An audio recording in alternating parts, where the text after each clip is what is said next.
Hey guys, in this video I'm going to show you how to edit PDF file in laptop. So we're going to utilize Sajda here and I'm going to open this one right now. Click edit a PDF document and I'm going to upload this particular file here.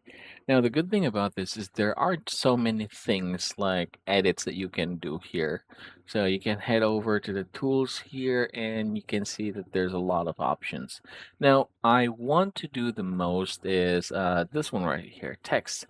I can go ahead and utilize this text right here. As you can see, I can change that. There are different fonts that I can use here. Let's go ahead and keep original. And so this, for example, this one. So yeah, it depends on the kind of text that you are doing and the purpose of it. So I'm gonna go ahead and just revert this one. Now, if say for example you are done with this one, you can actually click apply changes and I'm gonna show you. So we have here, for example, I'm gonna go ahead and make some changes here. So I'm gonna go ahead and just change this to update drivers, just like so. And then I can go ahead and move this to the center and then click apply changes. Then it's going to download that for me. So I'm going to go ahead and do that real quick.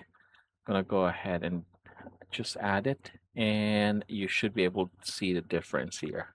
So yeah, that's how easy it is to edit PDF file in laptop for free.